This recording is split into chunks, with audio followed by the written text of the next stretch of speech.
Culiacán. Sí. Es que me mudé a principios del año pasado, por suerte, a un departamento más grande. Entonces. Las dos. Sí. Juntita. Sí, no, creo que no sé cómo nos hubiera ido en mi ex casa, que era mini. Qué padre. Uh-huh. Y Paquito. Paquito ha desarrollado una codependencia extrema toda esta cuarentena. Antes era muy independiente y ahora, o sea, si salgo a la esquina, me llora y se queda en la puerta. Pero aquí está también listo para ver el Zoom. Ese Paquito. ¿Quién es Paquito? Por favor, show Paquito. A ver, Paquito. Paquito.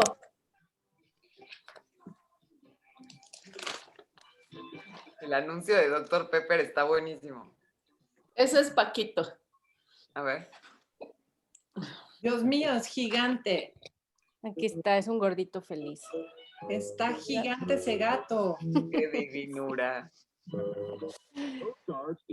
Sí, Paquito. está muy consentido este gatito.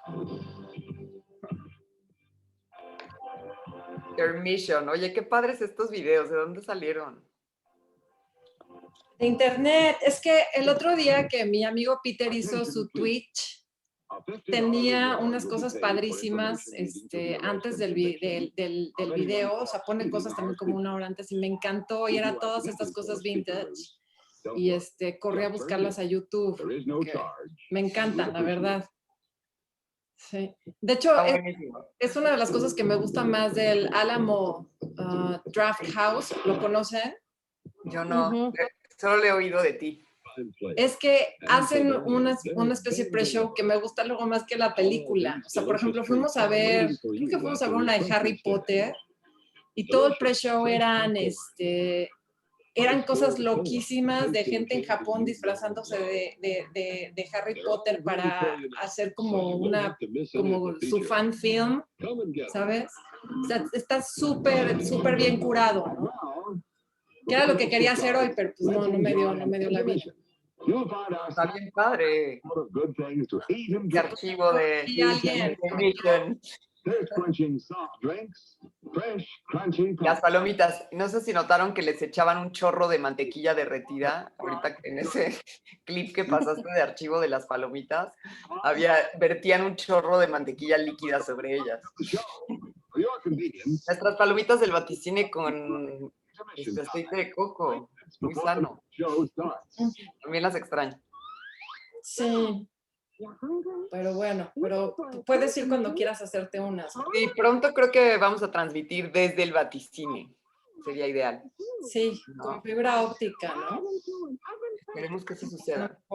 Amigas, ustedes, las que son de confianza, váyanos diciendo luego si nuestros videos se traban o algo, porfa. No, porque a veces necesitamos eso, como que alguien nos dé. Está por ahí la ventana del chat, también por ahí podemos hablar. Y Mariana me está hablando, pero a ver.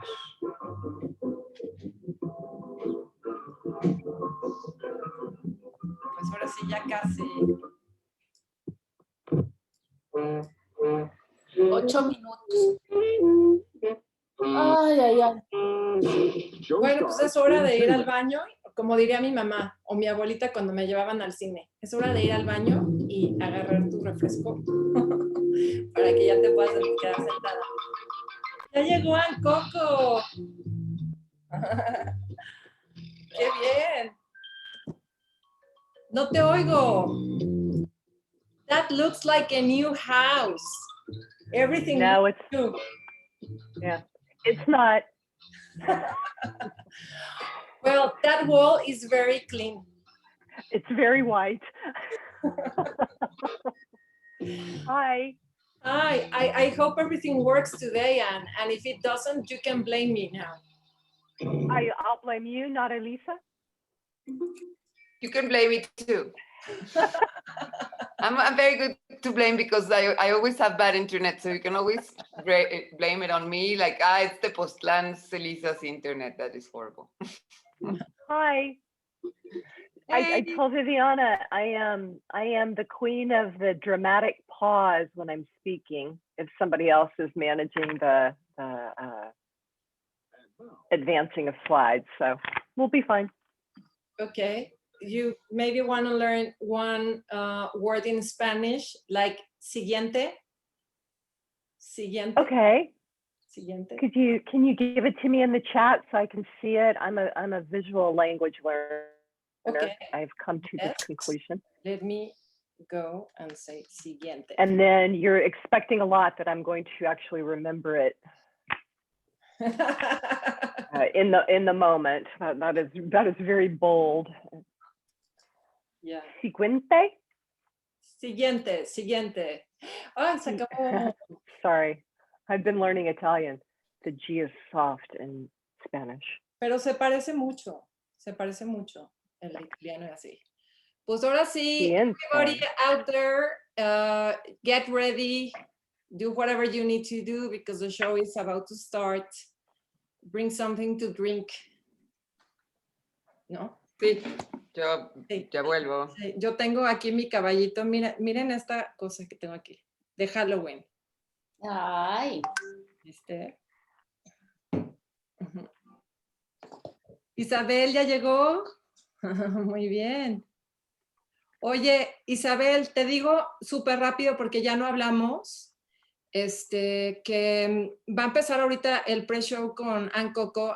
Ann Coco is going to start the pre-show. I will introduce Ann Coco super quickly, then we do her pre-show, then we run our cortinilla, and then you start like the formal show, ¿ok? Perfecto. No te oigo nada, pero te veo la cara y... Sí, ahora me oyes, ¿verdad? Sí. Sí, vale. Perfecto. Perfecto, muy bien. Vamos a poner ahora aquí el logo de el Roxy. Muy bien. Siguiente.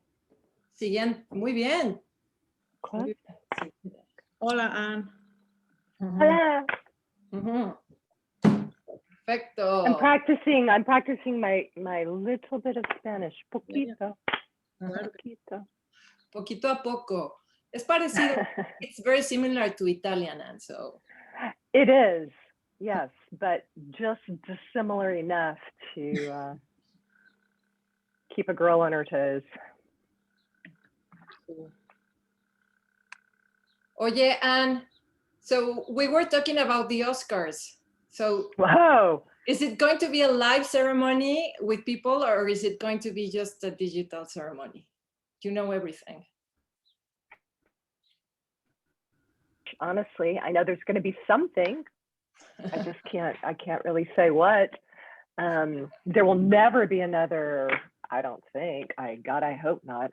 There will never be another Academy Award like the night that Adele took the stage. That was, memorable. Did you find, there's not too many people. Did you find the accountant last night? I found him, and yes, he looks like a Matt Damon. Yes. Yes, and he's, he's like pretending that he's super professional and it wasn't his fault, and he's terrified, like I watched the video twice just to follow the guy who made a mistake. Oh my God, horrible. I would not want to be on his shoes. Horrible. No, I wouldn't either. And poor man. I mean, I know he made an error, but boy, he, death threats and it was a little out of control for a while. Anyway, we're not going to talk about that for real. This is just me speaking quietly to you guys. Yes. Well, we have already 30 personas. Está muy bien. Welcome everybody. For those of you who are just arriving, the show will start in 2 minutes. We have a pre-show with our amazing friend Ann Coco, who has access to the Academy Film Archive. And after the show, after the pre-show, we will formally start the show, hosted by our lovely friend in San Francisco, Isabel, that runs the Roxy Theater. Okay. Muy bien. Perfecto. Hello. Let me get ready. It hasn't been half an hour. I haven't eaten my lunch yet. No, that's okay. I'm just calling you about something else. Oh, Um, okay. I just saw that I was kind of registered. Eliza, I wanted to listen to the conversation. You were so quick. Sorry. Yeah. Thank you. Hi, Mariana. Ahora sí. Ya está. Hi, good to see you. Nice to see you. Okay, and let me get the presentation ready, and the Okay. show is about to begin. Okay. Okay, I need to do a couple of things here, and we'll be ready to go. Make a host. Isabel, ¿ya estás lista? And please let us know if the internet is running strange, because we can switch to different accounts, different internet accounts if something is not playing properly, okay? Muy bien. Ready.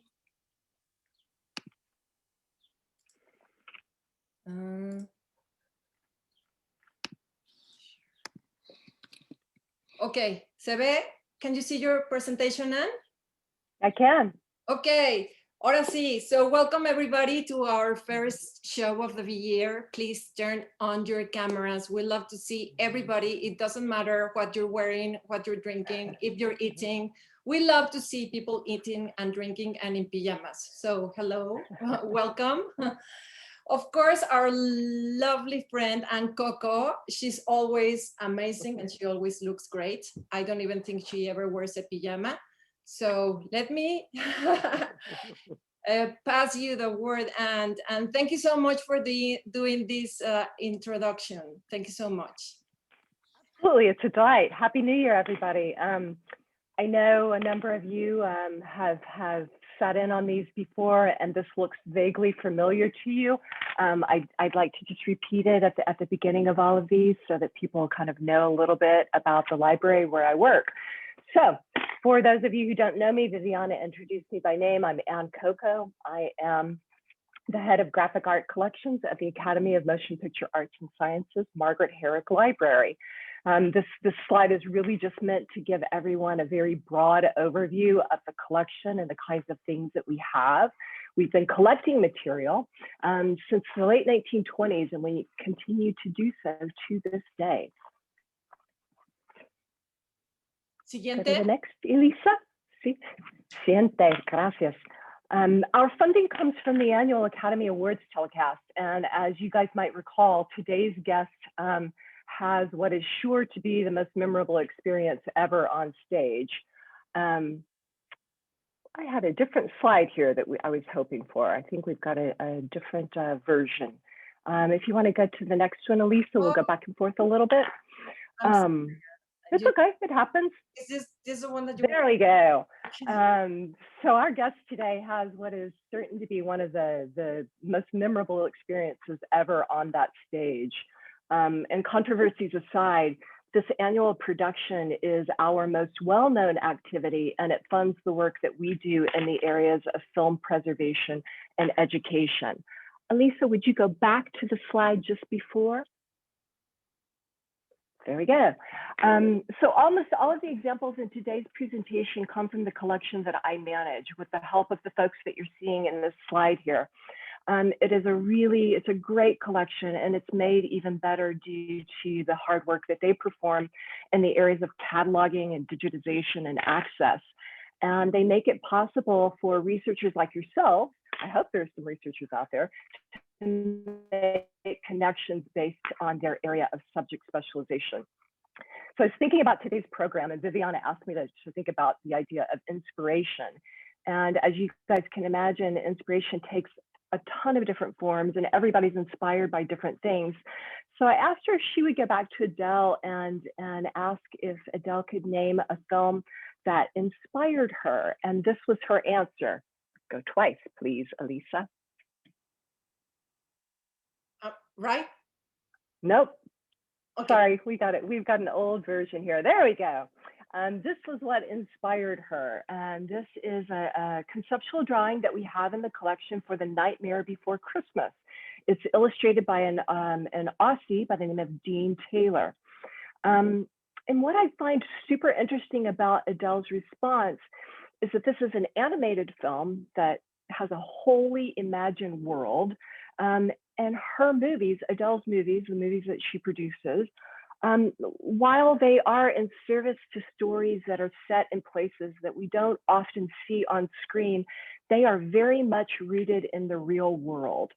And so that was kind of how my mindset was going. And then I took a look at last Sunday's Los Angeles Times.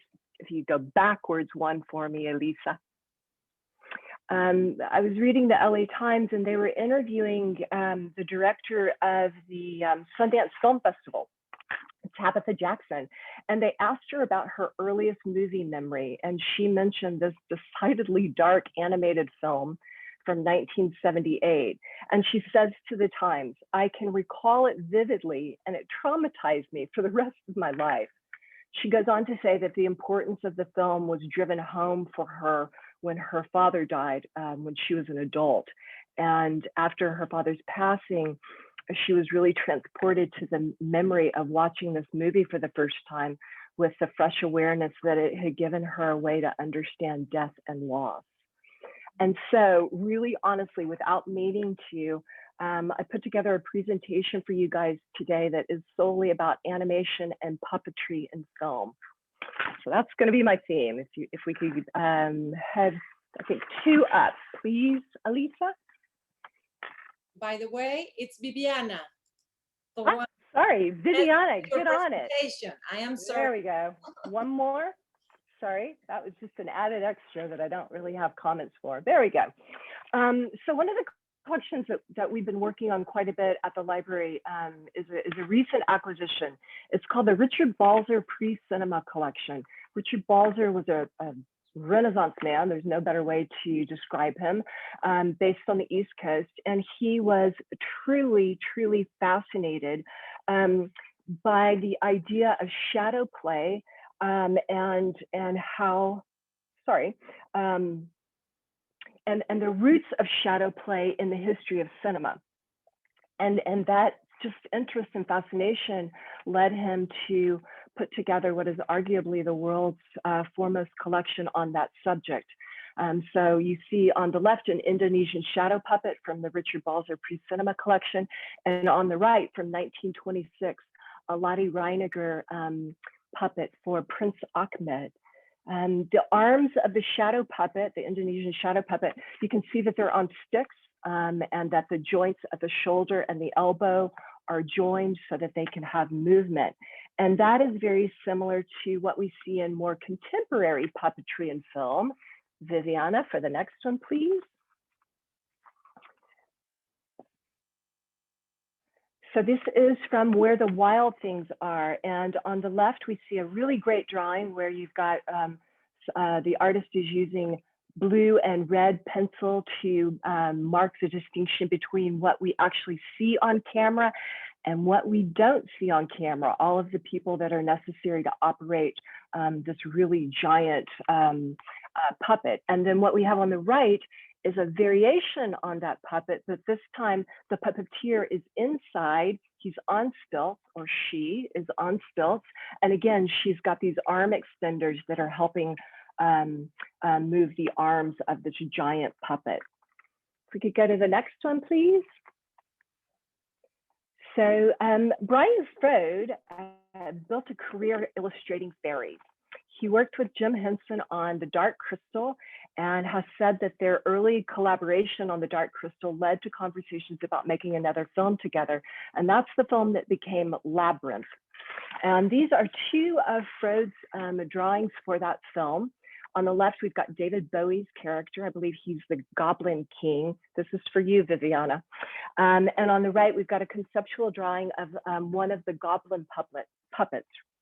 Frode was instrumental in the development of this film and has said that Bowie's character was inspired by a rash of romantic leads, including Heathcliff and Wuthering Heights. And that drawing feels very Heathcliff to me, as well as Rochester and Jane Eyre and Japanese kabuki theater. So those were his inspirations for that. If we go to the next slide, please.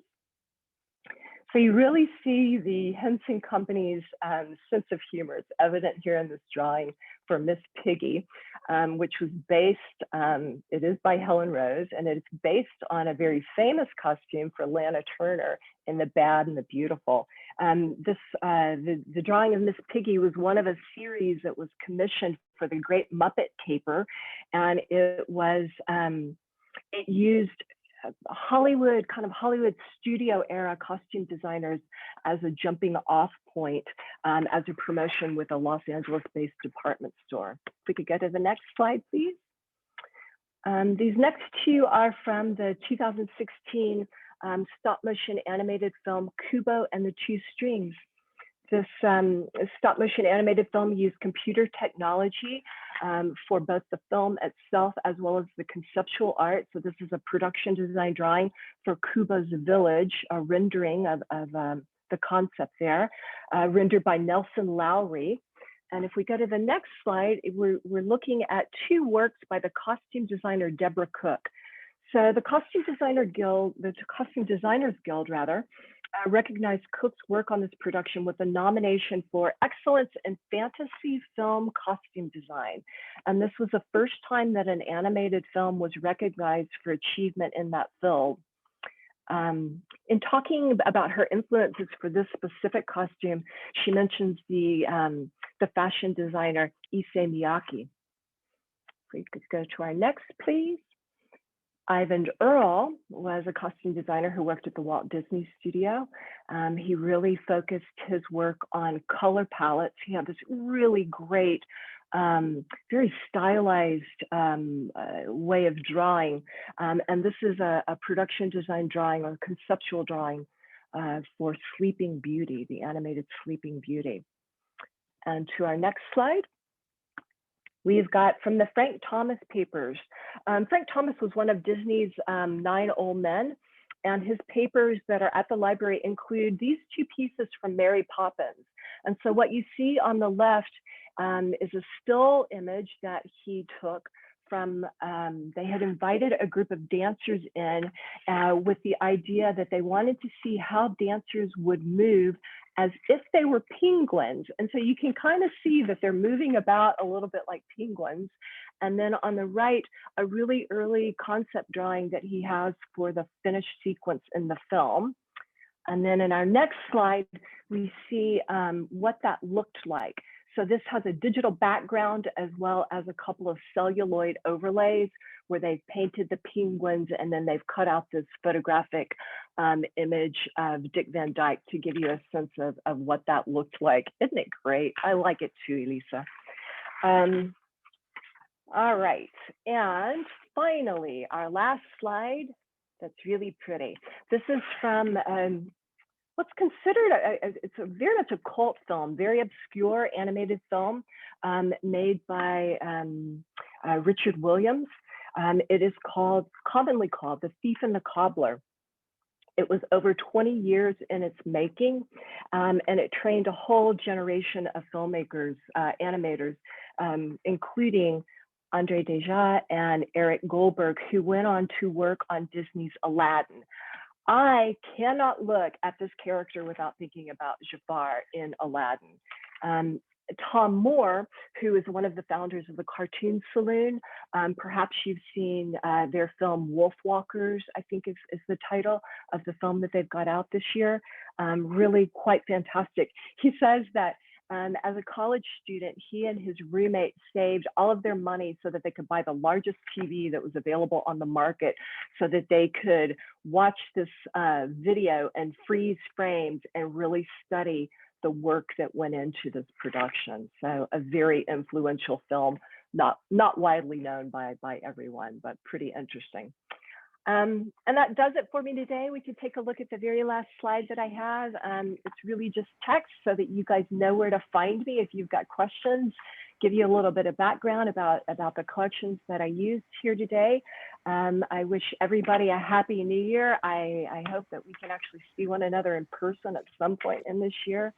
But most importantly, I hope that you guys are looking forward to hearing about how we get from The Nightmare Before Christmas to Moonlight. And with that, I will be quiet and let you guys take it away. Thank you so much, Anne. That was great. So let's formally start our show. Mariana, if you can run our new cortinilla for our newly inaugurado green room, please.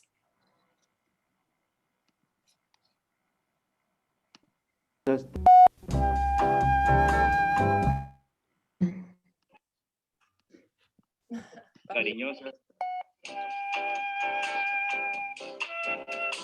Claro. Mariana, no está funcionando. Déjame si quieres, yo lo hago. Okay, we always have these issues, guys. For those of you who is your first time with us today, you need to know that this is a team of 3 women that usually have problems with technology, but bear with us. Let me do the sharing here. And it's part of it. It's part of the new show. platforms and Cariñosas. cariñotas.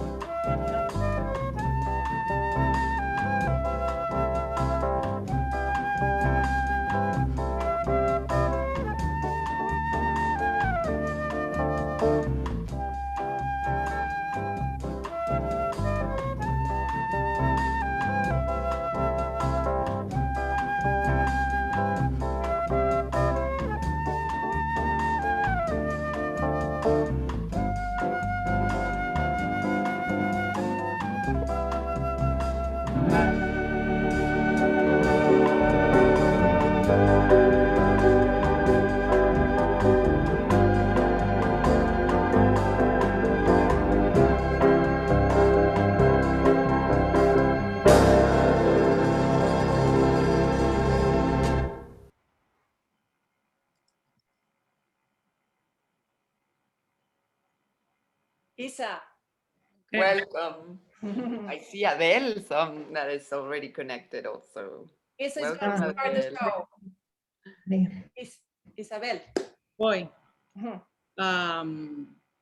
Hola, muy buenos días, tardes o noches, wherever you, depending on where you are. Welcome to a 2021 Sundance Film Festival Beyond Film Conversation with Adele Romanski. My name is Isabel Fondevila and I'm the Director of Programming at the Roxy Theater in San Francisco. The Roxy is one of the satellite screens in this year's festival. So we are presenting 12 films from the festival program in our drive-in partner venue for Mason Flicks, which overlooks the bay. And we are also presenting in collaboration with local, national, and international organizations, a slate of very inspiring virtual talks and events like today's. The Roxy has been closed since March, almost 10 months now. But we have continued and we will continue to bring you the best films in our virtual cinema. And you can find all about the Roxy at our website, roxy.com. Before the pandemic, I had 2 very strong beliefs. One was that nothing can replace the experience of watching a film in a movie theater. You might agree or not with me. And the other one is that nothing could replace a conversation with an artist or filmmaker in person. After 10 months of this pandemic, I still believe that nothing can replace the experience of seeing a film in a movie theater. But I think that a virtual conversation with a filmmaker or an artist is actually a pretty good replacement. I noticed after attending several, a good number of virtual conversations, there are 3 components to a really good virtual conversation. One is the guest. You need someone that is open, that can open up and the audience can learn something from. 2 is the space. It's a virtual space, but still you need it to be safe, open, and definitely inclusive. And 3, you need a good host, moderator, a facilitator to make sure the conversation flows the right way. As I said, I've been to a number of these conversations and some of the best, if not the best, I've been in this space, the green room, formerly known as the Paticine. And that just doesn't happen like that. It's thanks to the super hard work, boldness, and brilliance of these three women, Elisa Miller, Mariana de Silva, and Viviana Garcia Besné. So thank you, the three of you, for everything you do. Thank you for working with the Roxy for this special conversation. You guys are the best. Thank you so much, Adele, for accepting the invitation and joining us today. And thank you all for tuning in. I'm gonna leave you in very good company for the next hour. And here we go, Viviana. Oh, perfecto. Ahora sí, Adele, thank you for your patience and welcome. How was your flight? Are you okay? Are you relaxed? Yeah, I think I'm okay. I want to do something to start I should have done this like a week ago. So my name's Adele is how you pronounce my name. And I'm so sorry, Anne, that I didn't send that your way before. And just for everybody on here. I'm good. I'm in London. I don't know what time it is. So I have a tea and I have a beer because it's dark here, but I'm like kind of on California, Mexico time. And also like, I've never been in this house before. So I did the best I could making like the light, but also I noticed there's these funny like ceiling lights above me and that's just going to be the mood lighting, but hopefully it's all okay. So yeah, but hi guys. You look like an angel. Thanks. Oye, Adele, let's go directly because we really want to make the best out of the time that we have with you. So I want to start very quickly. You know, I'm not introducing you because everybody now here in the show, they know who you are, okay? So Adele, now that Anne Coco took us on that journey to the past, I would like to know more about that girl going to a movie theater and discovering films. How was that experience for you?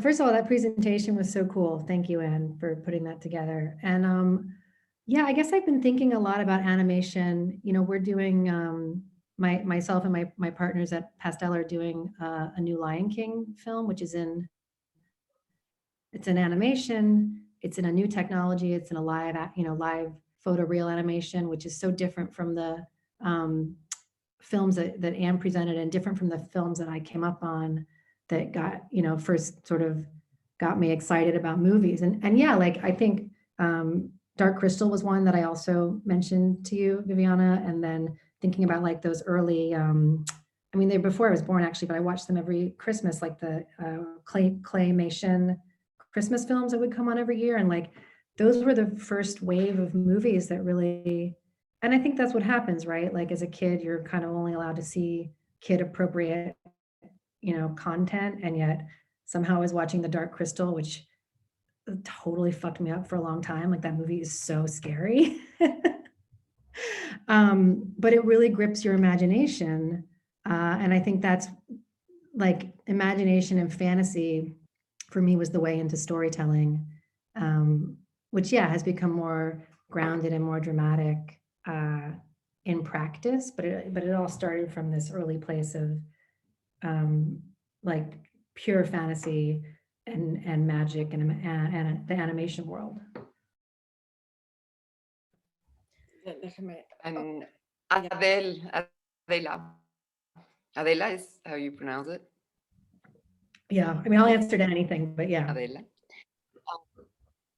Okay, Adela, tell me, did you imagine when you were a kid that you will see how did you first encounter the idea of making films? Like in that early stage or later? Can you tell us a little bit about where that comes from? Yeah, I told you guys the real story, right? Did I tell you how I ended up doing the film?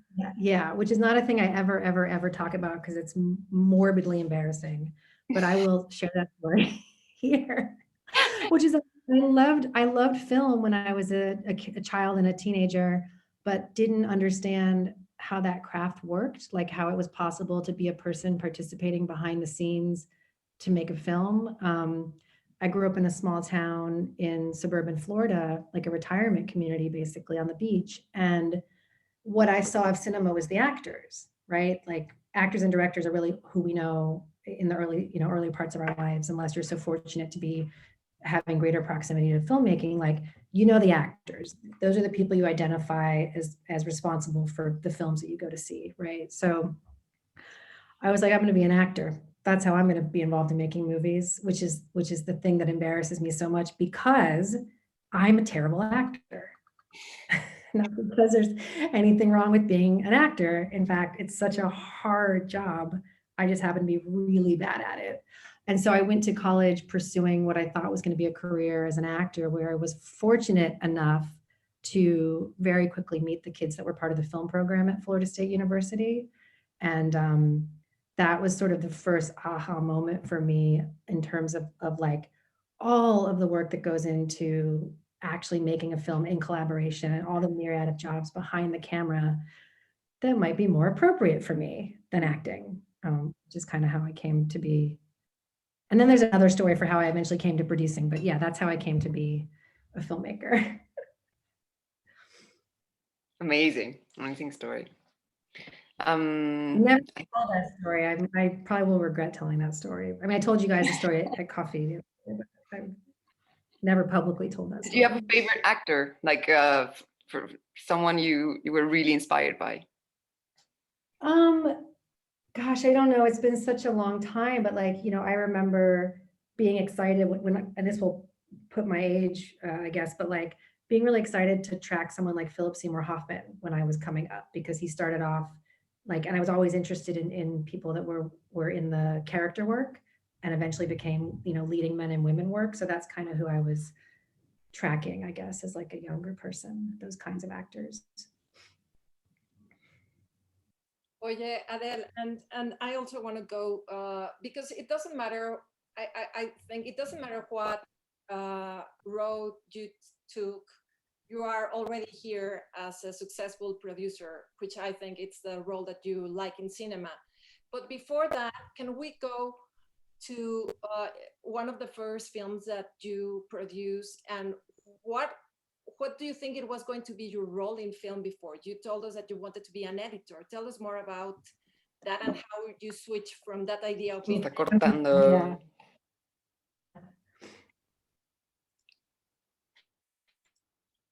Yeah. To type it in the chat or something, or repeat it. Yeah. Se cortó? Okay, I'm going back. Is now better? The internet is better now? Yes? Okay. Yeah. So let's go back to your beginning as a producer. You were not expecting yourself to just jump into production before. I think you wanted to be an editor. How did that happen? Right. How were you full hands into producing? So I guess the way that I found myself producing the first film is sort of, it's the same way that I find myself producing any film, which is like, it's about the people and having a passion for the person. Firstly, I have to love the story, but I also have to love the person and believe in the person. So at the time, my friend from school, David Robert Mitchell, had shared a script with me, and a short film script. He was going to shoot the short film script and he wanted notes on the feature. And I basically said, let's not do this, the short film. Let's put all of our energy into the feature. It's going to be incredibly painful. You're going to suffer either way. So let's just suffer a little longer and make the thing. And I volunteered to produce it because that was about, it was a little bit, I don't know, youth and like bravery of youth, but also believing in this person and wanting to see that person succeed, believing that they deserve the opportunity, that if given the opportunity, they would deliver on it. And so that's why I kind of raised my hand to do that. But I had no idea what that meant. And as you know, it almost like killed me. It definitely killed our relationship for a little bit, but everything's okay now. So one of the questions that we really wanted to ask is just about making films that make a difference. How do you feel like when you're reading a new project, do you make the decision that this is a film that's important for this moment? Yeah, so that's a good question, because like, actually that's a word that I try not to use the word important actually when I'm talking about work that we're either going to produce or have produced and now releasing. I feel like that's never that's never self-described, right? We're not looking for things that are important. And it's obviously so rewarding when people receive it and they choose to put that label on it because it resonated in that way for them. But I think like, if you're chasing things that are important or like awards contenders or, you know, for the box office, like you can fail at any of those things, right? So you can use them as like your thing that you're chasing, but then if you fail, what do you have left? So I really choose things based on, again, the people and the story and how it resonates with me. And if I feel like it matters to me, or if it matters to somebody that I know, that is probably going to matter to more people than that. So then if the movie bombs at the box office or like doesn't win any awards, you know, you still know that like you can still stand by it, I guess, at the end of the day, because it mattered to you, or it mattered to your brother, or it mattered to your neighbor, and it mattered to all the people it mattered to, I guess, if that's an answer. Yeah. That makes a lot of sense. I got a question for Costanza. What are you doing in there? You're like laughing. You gotta, what's making you giggle? Also, it's nice to see Hi, you. Adela. I'm here with a friend that's making me laugh. That's it. But I was like, I'm not telling a funny story. Why is she laughing? oh, no. No, actually, I'm so happy to see you. I'm so it's so nice super to see glad. you. Yeah, I was absolutely deciding to know about you because I know you're somewhere in the world doing something amazing, and I just watched yesterday your movie, and and yeah, I wanted to be here, but yeah, I'm not laughing about you. Say sorry. Sorry. Because that's a dear friend who also was helping me with my Spanish over the summer, so that's why she doesn't know these stories. I don't know how to tell them in Spanish. We're gonna practice again, I promise. Cool. Anyway, sorry guys, where were we? Nice to see you, Adela. I very quickly, I want to go to a moment that, of course, everybody in the audience, we were actually talking about it before you arrived, and it's that awkward Oscar moment. But I want to frame it in a completely different way, because when first the Oscar was named for La La Land, and then it was a whole confusion, and they say no, it's Moonlight. When Barry came to the microphone, the first thing that he said, like, not even in my wildest dreams. So I wonder, who's the woman behind that man? You know, how did you help him make the film that he wanted to make? Yeah, not in our wildest dreams. I mean, honestly, like going back to what I was just saying, we didn't make that movie to win awards. We made that movie, I think it was important, you know, because Barry hadn't made a film in a long time. And his first film had been so beautiful and so successful, especially relative to like the scale of what it was and the budget that he had to make it, that I don't know, it felt like he had stalled out, but was again like deserving of the opportunity to show what he had to say next. And so that's what it was about for me, you know, like just helping my friend kind of get back on their filmmaking feet. Because we know each other forever, like since 18 years old, I think we've known each other. So 20 years ago. And how is that you build that amazing relationship? You know, this is like, you don't know what's going to happen, and all of a sudden you're here. How do you continue that relationship? Yeah, I mean, it hasn't always been an amazing relationship. You know, you know people that long, they kind of become your family, and you know, family are the people that you sometimes are the worst to, because they will forgive you, obviously, usually. So it hasn't always been, but I guess it's just been constant, right? It's been a constant for us and for our little group, right? The cinematographer, editor, you know, now the composer that we're working with and the co-producer that we're working with. So kind of based on the question, like, how do we sustain, and how do we, like, I don't know, I guess like with all relationships, they change over time, but hopefully that's an enrichment over time. And sometimes they, you know, sometimes it's like thick and thin, you know, you're more or less or better in touch. But right now, you know, we have a company together, we're working together on like multiple projects. We're pretty in the thick right now, but you know, you never know. I don't take for granted any day of the week that I'm going to continue being Barry's producing partner for the rest of my life. That would be obviously like a very lucky life to live, but I don't assume that that's my future. Not big enough for any reason other than, you know, I just kind of take it one day at a time, and I'm very, very grateful for what we happen to have in this moment and what we've had for a few years now. Adele, how do you describe the producer's role? Like for you, how do you, like if someone's not a filmmaker or is not that acquainted, what do you think a producer does? I say it's a spectrum when people ask me. It's a spectrum, because it totally is, right? Like there's people who are very good at certain tasks, like certain people are very, very good at like the sort of packaging together, the finding the actors and finding the money, and that's kind of their special talent, and then they step back. Some people have no special talent, they just happen to have the money, that's their special talent. Sorry, I don't know why that's funny to me. And then some people are like very physical, hands-on producers, and can get into the minutia of like the scheduling and the creative problem solving around production and post-production. Some people are really good at story. I mean, the thing is that producing is completely unregulated, right? There's no union. The PGA is a guild, it's not a union. It offers you no protections, no credit protections, no wage protections, no health insurance, nothing. Like we as producers have nothing.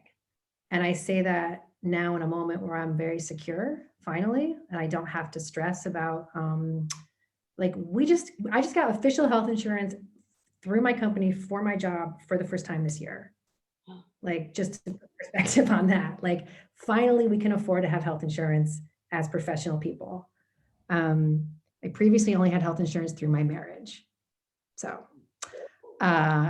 which is to say, like I have no ground to complain about the lack of regulations around producing. But when you're an indie producer and you're up and coming and it's so hard and shitty, that stuff sucks. It sucks that you aren't guaranteed a minimum fee like a writer or a director or a grip or a gaffer, and that you can't be building towards a pension, and that you don't have health insurance, and that anyone can share your credit with you.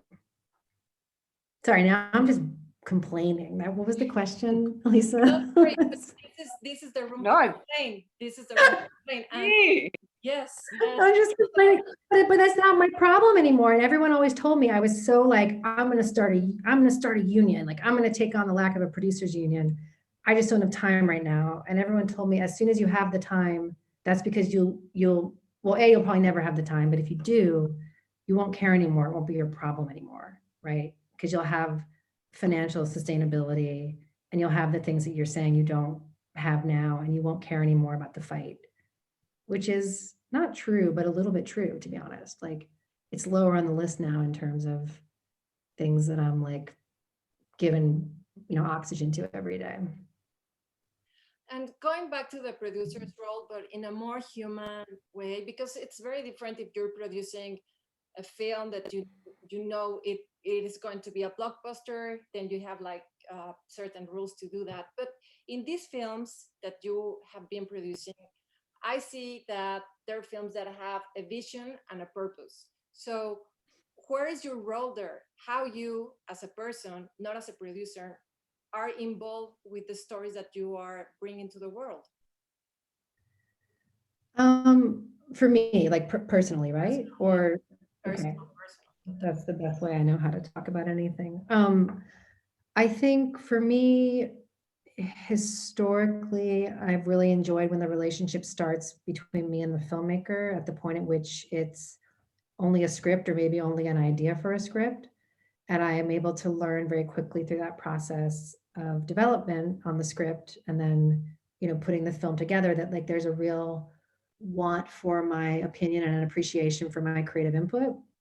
That's the foundation for me of all the sort of majority of the movies that I've worked on. Because it's such a long road that if you don't feel appreciated in the process, like you're with some exceptions, you're never going to actually be compensated financially for the amount of time and like passion that you put into something. So there has to be another reward, which is the gratitude of the person that you're, I guess, putting all of your time and energy towards their success, right? Because when I do the best I can ever do my job is the version where the director goes on to have massive professional success, and I will never match that, right? Like Barry, like any director that I do a good job for will have a longer, better, richer career than I will. And that's great. That means I've done my job, But like, that's why it has to be a really human connection where you feel respect and appreciation and gratitude, because otherwise, like, it's too hard, right?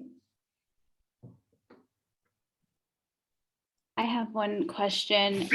One of my absolute favorite writers is James Baldwin, and I feel that very rarely films make novel justice, but If Beale Street Could Talk definitely did. And I just wanted to know, what was the process between turning that novel into a film, and how did you make sure to honor the work that came before the film through the process of making it?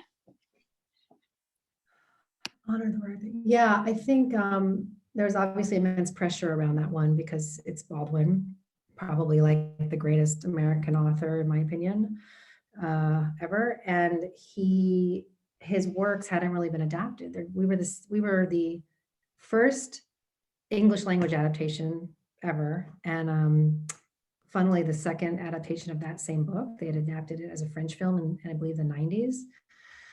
So there's just immense pressure around living up to, I mean, he's universally beloved. He is such a significant author to so many people. The estate doesn't grant out the rights to do many adaptations. And so, but what was cool about the estate, when they said that they were going to entrust it to Barry, they basically said, we're entrusting it to you. Like, take it, own it. We're not gonna really have a heavy hand in this. We trust in you as an artist, we trust. So that helped, I think. And I don't want to represent how it was for Barry to try and do, because I didn't do the physical like adaptation of it, You always have so many conversations in adaptation around fidelity to text and where is it appropriate to to be in service of the essence of something versus to have true fidelity, in a literal sense, but at the expense of the film that you're trying to make, because it is a new art form, and there should be translation, and hopefully through that translation, some level of transcendation. Is that the word? Like to transcend from what it was to what it becomes. They shouldn't be the same. And you shouldn't have the same experience, in reading one and watching the other, but maybe the same experience in like an emotional heart mind sense, I guess, I would say. Yeah, that is definitely what I felt watching it. Plus the music added to any emotion I had previously. And I felt like that was so incredibly touching and moving to see it in that form. Like you said, it was expanded on, which I absolutely think is how these movie to film should be done. Yeah, and one of the harder things, actually, sorry, things come back to me as my brain clicks back through the history of it. But the ending, not to spoil for anyone who hasn't watched, like the ending is it's a departure from the text. It's like the most dramatic departure from the text. And we had lots of conversations about that and ultimately decided it was the right way to end the film, even though it was, you know, a departure from Baldwin's text. So, and I think it was the right thing to do. Yeah. And you know that I love this film, If Beale Street Could Talk. And sometimes I feel that I sense when films have been made with lots of love and honesty. And that's what happened with If Beale Street Could Talk, you know. It is such a painful story, and at the same time, it's such a beautiful story to watch. And you can see the love around that film. And also the photography is so beautiful, Adele. So tell us a little bit before we open the mic to the questions from the audience. Tell us a little bit about the love around that film. Well, I mean, I guess I go back to the idea of it being a team of people who are a family. And so, you know, there is deep familial love across the sort of core creative team that made the film. I can't remember that we were doing anything specific to like nurture a culture of love around the experience, other than the fact that we feel that for each other. And I think Stefan and Kiki, who played Fanny and Tish, like it was so they just so effortlessly slipped into those two roles where you could project onto them. In fact, God, I wish I had it. I carry around this, like, I have the picture that they took in the Sears that was like their sort of engagement photo from the film. And the first time I saw that photo with them in their period costume and like, you know, at the Sears counter taking the picture, I looked at it and was like, this young couple has their whole life ahead of them. And then it broke my heart because of course I know they don't, but just looking at them in the frame, I thought, these are real people. These are real people who lived. I don't know. It felt very authentic, I guess, while it was happening. And the beautiful sets that Mark Friedberg built for us certainly helped make it feel real. We were shooting in an actual, like we weren't on a stage. We were shooting in a brownstone that he had gone in and it was very clever. He actually had gotten a hold of a brownstone that was being flipped, but the contractor was waiting for permits to flip it and said, yeah, fine. You guys can go in there, do whatever you want. I'm going to come in and demo it all anyways in 3 months. So we were able to go into this beautiful preserved brownstone. It had all these great character and period details, and he built the sets and we lived in this house for like 3 weeks with the family. So yeah, I guess it felt like we were really with the family and in the living room that was their living room with their family photos. And I don't know, it felt very real, I suppose, while it was happening. It is a very intimate movie. All of you who haven't seen the film, please go and watch it. You can feel that intimacy. It is beautiful indeed. The intimacy of 30 people working in a tiny room that they can't move the walls out of, I think. Yeah.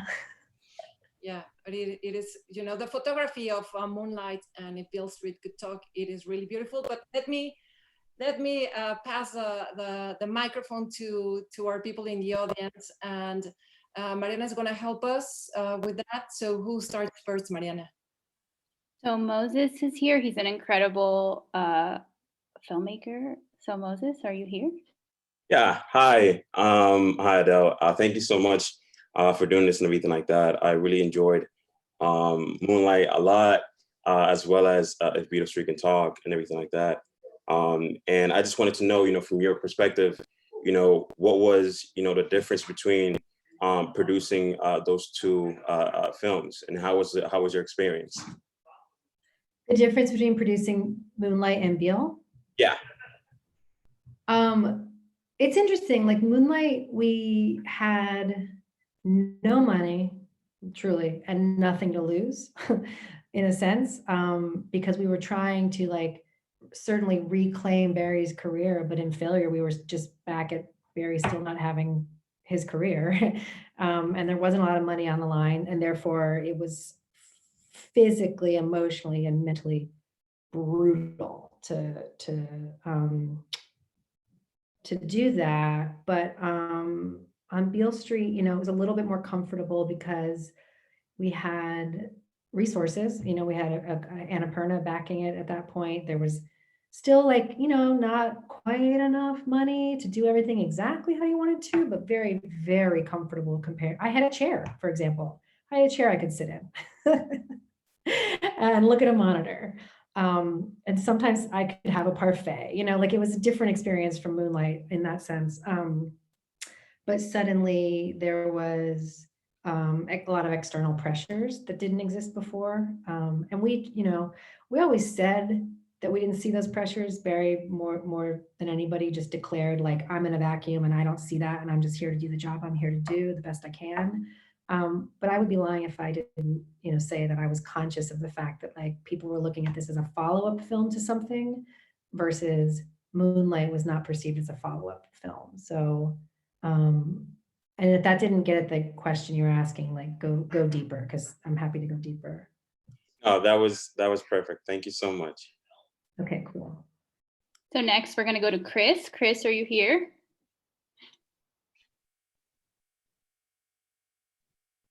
Unmute, Chris. Sorry. Hi. Hi. I guess I was just asking for emerging producers. I guess you were talking about how you didn't have health insurance just till recently. How do you find that balance between, I guess, the projects and the values that you carry, and then kind of servicing your daily needs and daily bread, and how do you make those small incremental steps forward? Yeah, there's definitely movies on my early resume that are not necessarily movies we're talking about right now, even though some of them involve puppetry and would be very thematic, on point to the opening. But to be honest, those movies I didn't make any money off them either. It was about establishing my reputation as a producer who could get a movie made, at a certain budget and have a certain exhibition life for that film. So for a long, long time, and this is not an answer anybody wants to hear, but I had a side hustle where I was doing non-film work to pay my bills, and I would squirrel that money away, and I would go off and do a movie for pennies, or not even pennies, for no dollars. And I don't know that that's right for you or for everybody, but that was kind of how I had to do it. It was a side hustle that was outside of the film industry, or maybe it can be producing adjacent, so that you don't get pegged as I think you never want to get pegged as a line producer, for example, because then that's hard to re-establish yourself as a producer, especially if you're a good line producer, because then no one's going to ever let you have any time off. But yeah, it was really hard for a long time. Yeah. Thank you. Yeah. Alistair?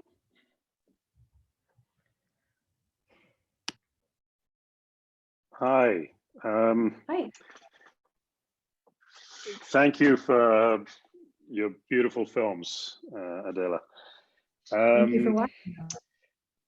Oh, no, it's a treat.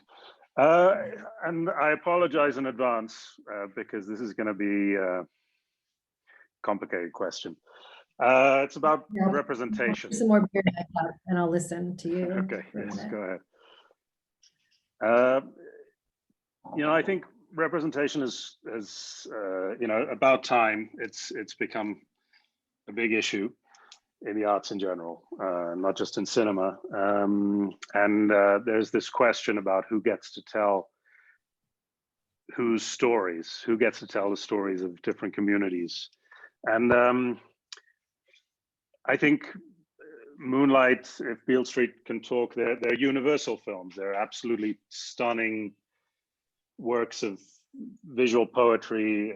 They're fantastic. But that universality comes from telling a very specific stories about the African-American experience in this case. Now, with all that context, how do you feel about the debate that's going on now about who gets to tell what stories?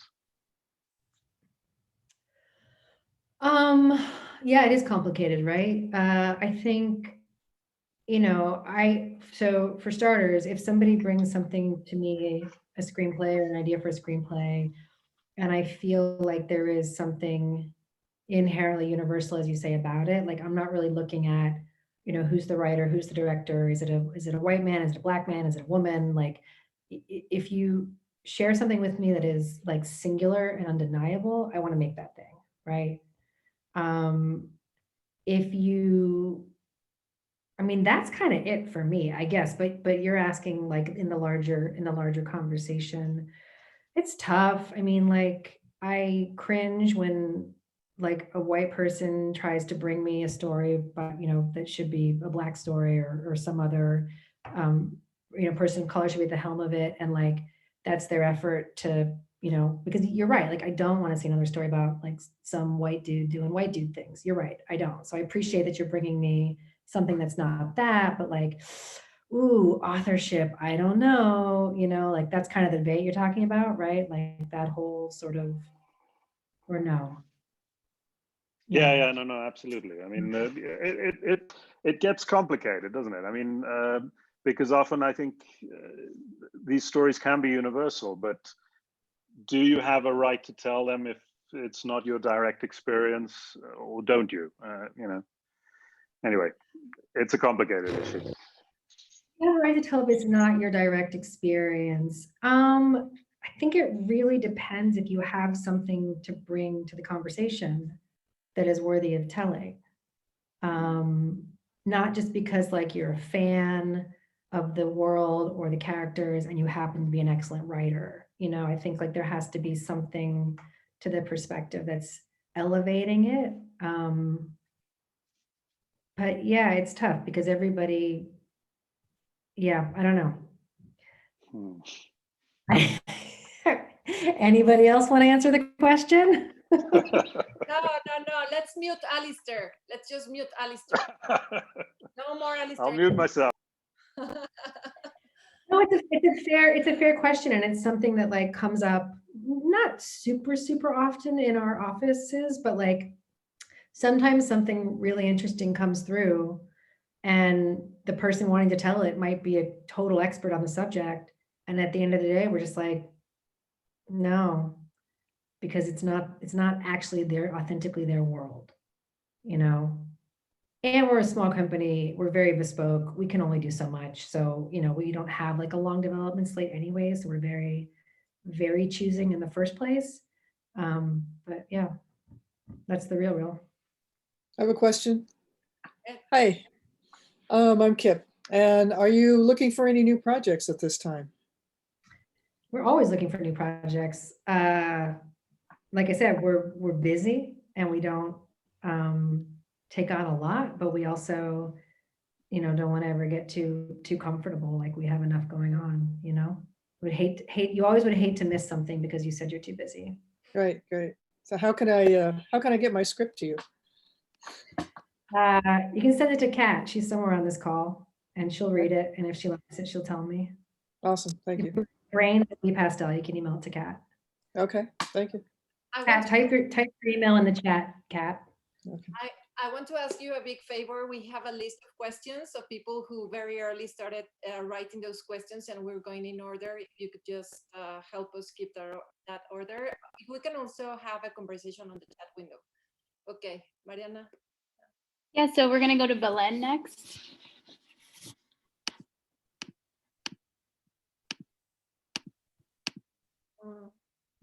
Belen.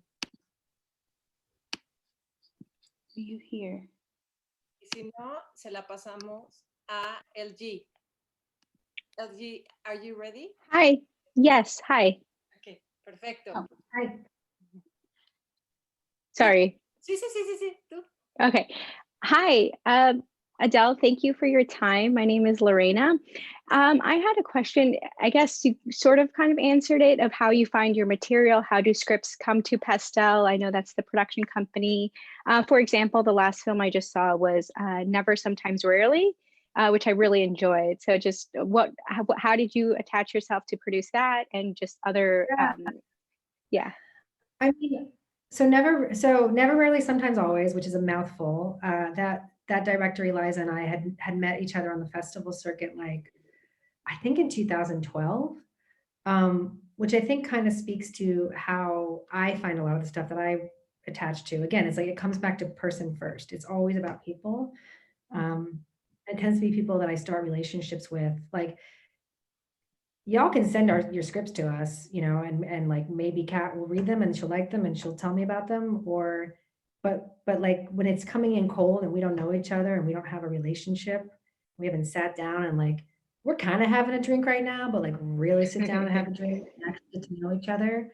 I think it's all relationship based, and sometimes those relationships start because I've seen somebody's short work or like early feature work and it moved me and I just desperately wanted to have a conversation with them, and having that conversation, we realized that like we might have some storytelling interests in common. Or sometimes it's like you meet a stranger at a festival and by the end of that party, they're not a stranger and you're like, man, how do we find a way to like talk more? Because I'm really about what I call like the long courtship in producing. So when things are coming in when submissions are coming in and they're competitive and it's like, this is going to sell by Monday, I'm like, well, that's not really for me, because by Monday, I'm not going to know if I like the people involved and if I want to be talking to them for the next like 5 years, you know? Yeah, definitely. Yeah, that's my cool. Thank you. And can we also send Kat like shorts so you can see her work? Yeah, to watch like that's 15 more minutes. fun than reading the script. Sending shorts is way more fun than reading the script. Okay, thanks so much, Adele. It was a pleasure. There's a great question from Veronica. Veronica, can you? Hi. Hi, Adele. Thank you so much for spending this time with us today. I'm actually Zooming from Tallahassee, so shout out to FSU. My question was about in your kind of core filmmaking group, how do you all emotionally support each other during times of self-doubt? I was always inspired hearing about how Barry Jenkins, like, you know, took such a big length of time off between films and had to kind of get motivated to make another one again. I really related that to myself because I started at an early age and then just didn't do stuff for such a long time. And I think Moonlight was such a great example of showing all of us that like all stories are worth being told. So I wonder how you as friends and as, you know, colleagues like support each other emotionally during times you kind of need motivation.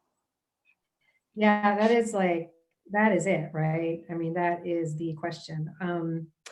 I think it's like as inside of any relationship or triangulation, it's always a moving thing, right? Like who is the person that needs the support in that moment?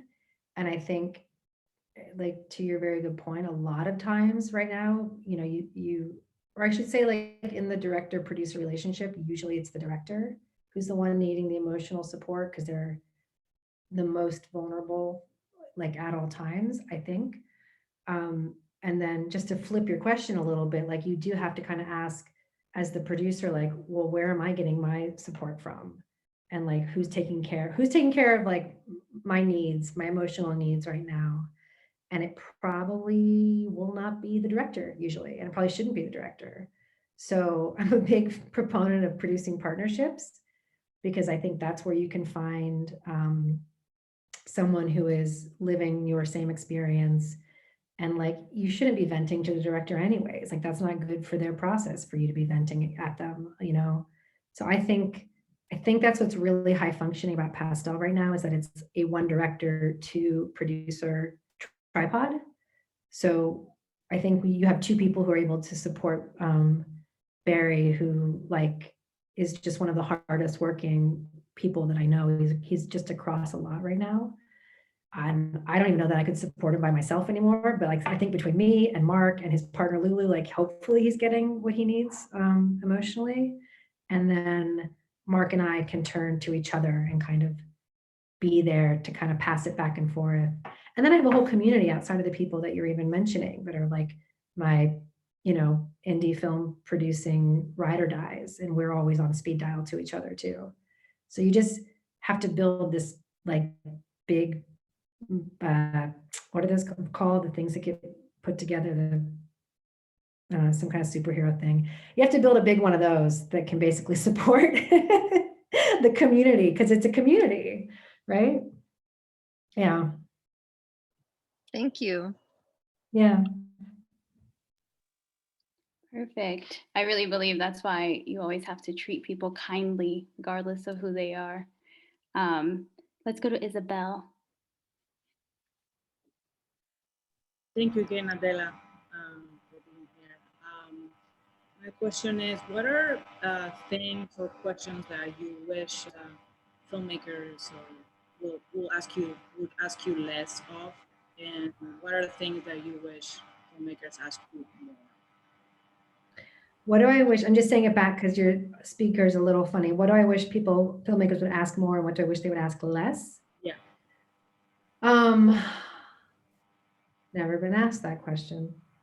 I mean, as far as like, what do you want to be asked less? I mean, the hard questions you want to be asked less, obviously, but those are the important questions to be, you know, when people ask about like early career producing and sustainability, that question just breaks my heart, right? Because I don't have an answer that makes things instantly better or easier. But I'm always very honest about how it was, you know, and how it probably is for you. But man, that's a hard question to answer. You know, and then obviously diversity is a hard question to answer because you're, you know, everyone's trying to be so like correct about everything all the time, and that's not necessarily an honest answer either. The questions that demand the most in-your-face honesty are the hardest ones, and therefore I hate being asked them, but they're fine. What do I want to be asked more?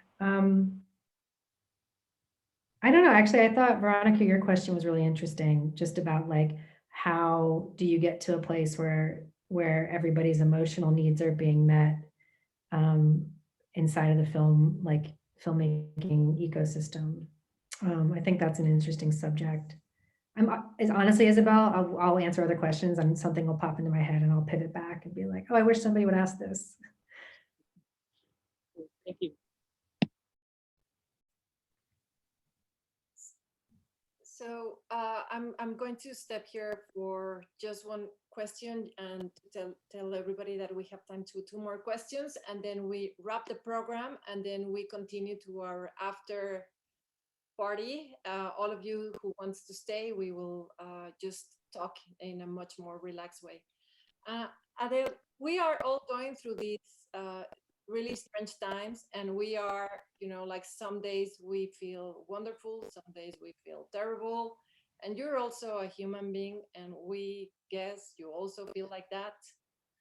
So going through this really strange time, what are you really grateful for now that has happened to you, and what is your vision for your future? Well, 2020 was such a strange year for everybody. And for me, the ways it was different from normal, I guess, like I was home for, what was it, like 9 months? We were all home in 2020, which never happens for me. I'm on location. I'm home weeks out of the year, and not consecutive weeks out of the year. Like they're scattered across the year, and I'm always on location. And so I just actually really appreciated being allowed to be home, which for me last year was Los Angeles and Mexico. And I was never, ever, ever, ever going to be allowed to do that in any other year. And I will not be allowed to do that this year. 2020 already will not be me being home for massive chunks of time. And like I was home alone. I couldn't go out. I couldn't do anything. I couldn't see anybody. But like it was still really special for me just to be allowed to be in a home space for that long, which I know is the thing that everybody hates about the pandemic quarantine, but I just sort of chose to appreciate it. What was the other question? What do I want the future to be? Yeah, also, you know, what are the things that you're grateful for, and what's your vision like for the coming years? Yeah, for you, you know, as a person, not as a producer. Like, do you want to keep producing films? Do you want to change work? What do you expect? Yeah, I want to keep producing films, and I also want to find a way to do something outside of film via my film privilege, find a way to access some other community support. I don't know what that is. I mean, I have ideas. I'm not gonna jinx myself by saying them out loud, but like finding ways to like leverage the privilege that I have as a successful filmmaker into avenues and industries where I have no experience and no business being, but maybe there are doors that can be opened, and then you know, programs to be explored, for example, that might be film adjacent, but more directly beneficial to somebody than just seeing themselves on screen. And everybody's very curious, the Mexican guys at the audience, they want to know if you want to do if you have plans to come and do something here in Mexico, or if you want to Latino stories. Absolutely, and like double absolutely. We really want, you know what we are looking for, and I'll just throw it out here because like it's been hard to find, is we're looking for Mexican screenwriters, or Mexican American, but Mexican or Mexican American screenwriters, and like, and it's not an easy find because, and I'm going to throw some shade on the Mexico film industry for a second, but the way that like Eficine works and the way that any cultural support works is that it gives money to filmmakers and creators in a way that is maybe less scrutinizing than we would be in the States with our private equity. And so sometimes I think people advance to a career stage before they're ready to, like when they really, why are you smiling, Mariana? Why are you smiling? I got a couple of "that's you, Mariana" messages. So. Oh, really? Yeah. Well, I'm not talking to anybody specifically, but just, you know, I think that sometimes the States is such a fierce market, but sometimes that can be a good thing because it really forces you to sharpen your craft before you're even given permission to make something, which is not the only reason that people don't get permission to make something, but it's one reason, like maybe you're just not ready. And I think sometimes and I'm obviously super jealous of countries that have, you know, state support. And it's all I wanted in the world coming up in American filmmaking. But yeah, so I think sometimes access is granted before it is earned, which is just a way of saying, well, we've read a lot of scripts. We've read a lot of scripts from Mexican and Mexican American writers, and they're good, but they're not great. And we're looking for great writers. And then, yeah, we totally want to work in the Latin market, and specifically, I want to work in Mexico, so that I'm allowed to stay home. I'm here because I want to tell you that I find so fascinating that for some reason you are interested in the topics that affect many of us here, you know, like the Latinx community and the Black community, but also like the woman community. And I see that this is happening from a very honest, from a very honest place. This is not because this is a trend. It's too honest. It's not a trend for you. This is honest. So thank you for looking at us. Okay, Eliza. I'm just grateful that you're here, Adela. I'm so happy to meet you, and it's very inspiring to listen to you talk about your oficio. Thank you so much for your advice. And maybe you want to share with us the best advice you've received when you were. Best advice. Yeah, when you were starting, or I don't know, for us starting filmmakers. Well, I think someone told me something about myself once, and it wasn't something that I didn't have an awareness around it, but one day an old friend of mine from college said, and this was sort of when I was straddling, like I'd made a few movies, but I hadn't quite, I hadn't reached sustainability, right? And he said, you know, the wonderful thing about you is you never knew how afraid you should be. which I think is kind of how I got a lot of things done. I did not know I was supposed to be scared. And so if there's a way for you to flip that switch when you're pursuing some of your early career, passions and turn off the fear switch, I think it can go a long way. Oh, that's a good one. Thank you so much. Yeah. Mariana, so we could close officially the program. I'm so grateful you're here. There's so much I know so many of us relate to. So thank you so much for being so open and honest with us. And I would just like to say to the audience that if you're going to post anything, please make sure to tag at Green Room Zoom and follow us there for some more events. We usually have 2 events going on a month. Well, thank you guys. It was a pleasure. Okay, I'm sorry, Adele. No, just thank you. It was a pleasure speaking with all of you, and I hope it was okay. Yes, so let's do this that we've been doing in our last Zoom. So everybody, please unmute your microphone and share some love to Adela. Let her know everything. Tell her everything you want to tell her. You have like 10 seconds. Thank you so much. Thank you so much. It was amazing. Thank you. Love Thank you. Gracias. Thank you. Thank you. Nobody put the email though. The email to send the script. I don't know if Maybe we can put that. I don't know if she left. Stay for the after show and we'll find out. Stay. Figure it out. Yeah. We'll find out. Okay. So let's officially close the program. On all of you who want to stay. And thank you, Adele. Thank you for being a lovely, great woman. Thank you. Gracias, Adele. Thank you, Adele. Thank you. Bye.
Gracias, Mara Fortes, for making this possible. Thank you, Mara.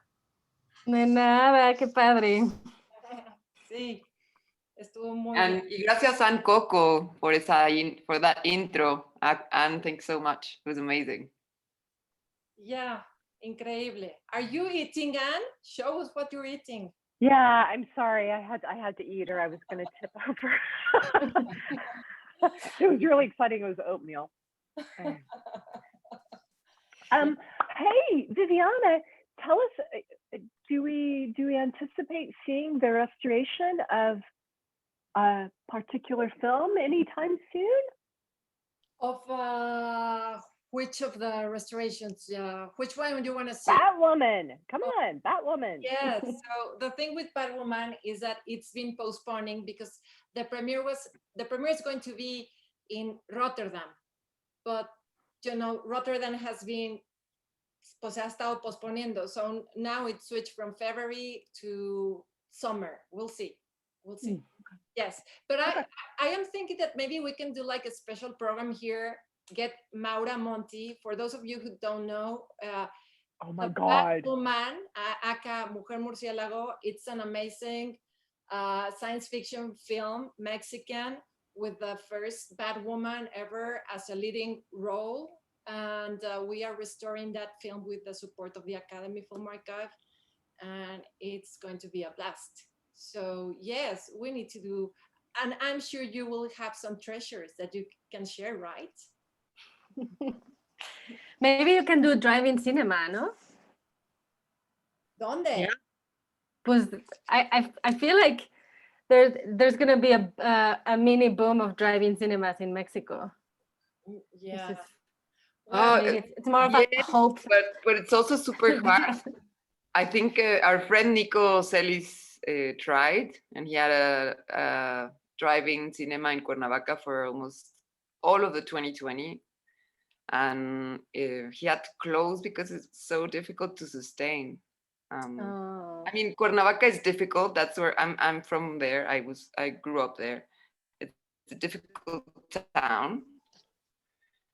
But yeah, I mean, if Nico couldn't sustain a project like that, it's for us. We tried, we thought of it very hard, but it's such a times are so hard. But maybe you can do like a one-off cinema would be great. You can do a one-off screening, maybe, no? Because I know Ficonam did it once, and the audio was a radio station. You tuned into a radio station, and I don't know. Let's do it in San Francisco for sure, huh, Viviana? We have a drive. Let's do it there. Absolutely, I love that. Yes, yeah, it is incredible how we are not losing our enthusiasm for sharing movies and watching films again. It's like we really want to go back to that. And the other day I was planning with a friend from Chicago, like, okay, yes, let's do a drive-in with the one film of the Sonora Santanera, who's a Mexican group that they're awesome. You know, you really want to stand up and dance. And let's ask the people that in the musical numbers, they can actually step out of the car and dance. And then they will go again inside the car, and we will have that olla de tamales, the pot with tamales, and sell tamales around. So yeah, we're trying to find ways in which we can find how to interact, because we cannot lose that social interaction around cinema, no? I just want to say about Mujer Murciélago, Batwoman. You know, the previous, I mean, 2020 has been a huge disaster in so many ways, but before that, the Vaticine, the biggest disaster it had been through and survived was the earthquake in 2017 here in Mexico.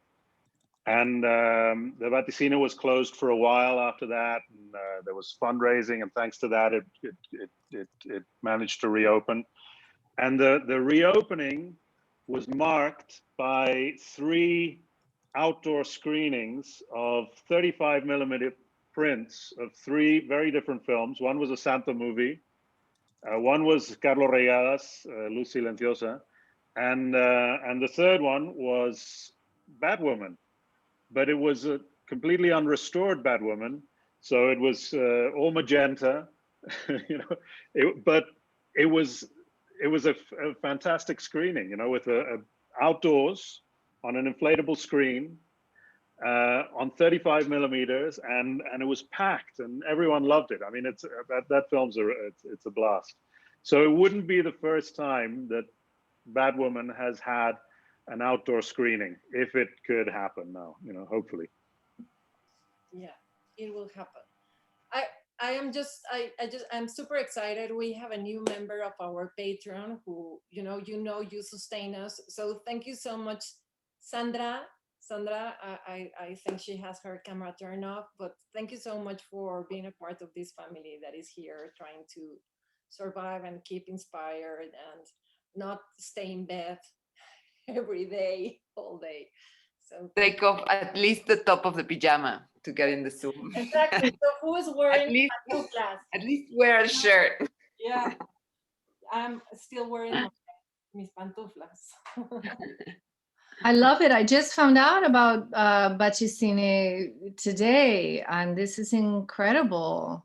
So it's good to know all of you. Where are you from? Well, that's a very complicated question.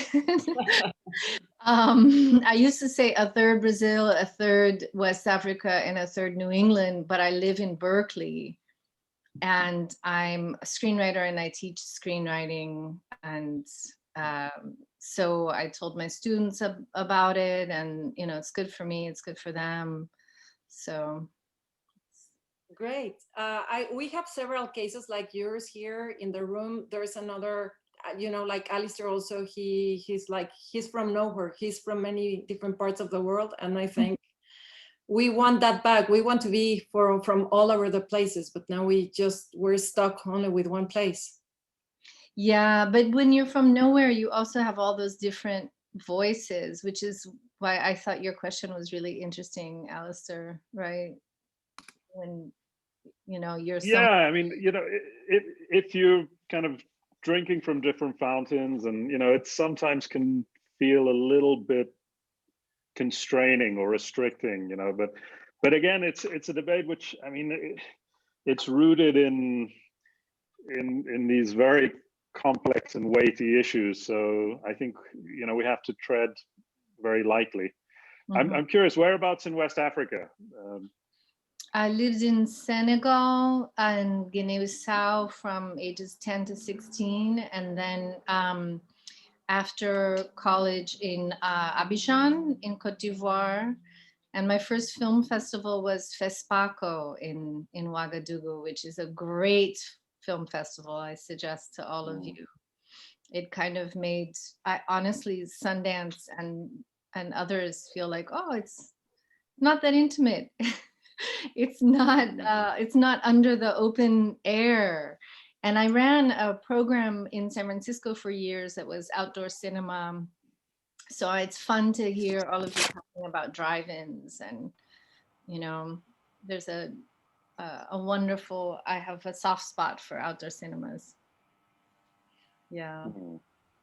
Our friend Raul, who never turns his camera during the show, and I want to kill him. No entiendo por qué no prendes tu cámara más que hasta el final. But we've been doing some outdoor screenings with him in Chicago, and it's been, you can share your experience about doing this. Yeah, I don't turn my camera on because I want to remain a mystery. So now the mystery is revealed. But no, we had so there was the Art House Cinema here in Chicago, the Music Box Theater. They did a whole month of horror films in October. So I went ahead and we programmed La Llorona, the first Mexican sound horror film that Viviana restored. And so we showed it at the drive-in for that festival. And it was the first screening to sell out for them. So, and also the drive-in is in a Mexican neighborhood in southern part of Chicago. So we had a huge turnout, and it just shows the power of these restored classic films. People really want to see them, and we had it was sold out. I had a lot of great conversations with people coming to talk to us about the film, and how I had older people tell me they saw the film as well when it first debuted, and so an amazing experience, an amazing time. And I think if we can get Bati Woman over here, when you debut it, I think that's going to be a big hit here. Because Viviana and I showed her restored versions of El Santo December of 2019 here, and we had an amazing turnout. And people came from there was actually a family that drove like 2 hours to come and see it. So I'm excited for the future. Actually, I think I'm not as doom and gloom as everyone, where they feel like cinema's dead. It's never gonna die, and it's gonna come back better than ever. Okay. Once all this goes by. Cinema is not dead. No, it's never gonna die. Para nada. Vamos Sí, a de acuerdo. Yes, yeah, and I really love that we are finding ways to keep this social experience alive. As I said before, it's really important for us, and we also want to, because I think most of the programs that we've done so far, Eliza, I mean, it has been things that we want to see or people that we want to talk to, and we're so excited. But we also want to hear what you want to see, who you want to talk to. So please feel free to drop us a line on our Facebook, Instagram, or the Patreon page, and tell us what would you like to experience, and we will make everything in our hands to make that possible. Because believe us, at the very beginning when we started this show, we never thought that we were going to have that amazing conversation with Alejandro González Iñárritu, and it happened. And then Eliza wanted to have a conversation with Pippa Ehrlich, the director from the Octopus, My Teacher, and she came, and it was so beautiful. So it seems like our wishes come true, and we also want to make your wishes come true. So please write. Or the conversation with Yalitza was also awesome. Yeah. I still remember that. I mean, I always cry in the shows. I'm sorry. I'm always crying in each show. I cry, but yes, it has to do with talking to people we admire, and we would hear their advice and try to get. Today I was very moved when this girl Veronica asked her about getting like the emotional support as a team, and it really touched me, because as a team in the green room, and in a green room, we're always like doing that kind of shift. And now that we're 3, it's easier, because it's really like that in every endeavor, like ups and downs. So yeah, the idea of this space is also to help us all get kind of our ánimos arriba, which is sometimes difficult in these times. Yeah. But let me tell you why you didn't saw Eliza crying today, because we didn't cry today, but it was because I did, but secretly.